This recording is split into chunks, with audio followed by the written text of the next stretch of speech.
আব্বা আব্বা 50 টাকা দাও। টেহা দি মনে এই রশিদের বাইতে গরুটা দেখায় পছন্দ হলে দাম দর কইরা ইস। আচ্ছা আব্বা যাই তাইলে আমি গিয়ে দাম দর হয়ে যাই।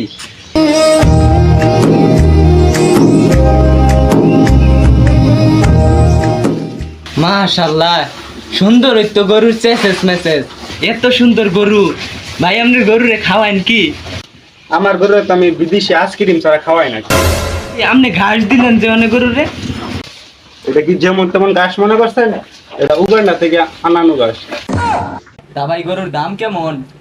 দাম বেশি দিলাম না, আপনার লেগে 15 লাখ দিয়েন। এটা আমার সেলিব্রিটি গরু, মিয়া ফেসবুক আইডি আছে।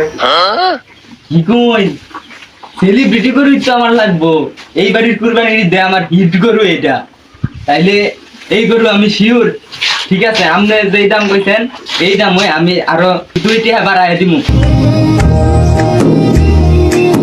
আব্বা এই গরু তো আমার অনেক পছন্দ হইছে। দাম দর কেমবে কি করছ, কত হরছ সেটা কহুনি আগে। গরু এটা সেলিব্রিটি গরু, আপনি তো জানেন না। এই গরুর ফেসবুক আইডিও আছে, এটা সেরা গরু। গরু কত দাম করছ সেটা কয়, এত কথা আমি শুনতাম চাই না। কইতাছি শুনেন তো, গরু এটা সারা বিশ্বের মানছে, পুরা দুনিয়ার মানছে চিনে গরুরে। মন্দির ফু ধরুর দাম কত সেটা ক। গরুর দাম বেশি না, সেলিব্রিটি গরু তো 15 লাখ পেয়ে আইছি।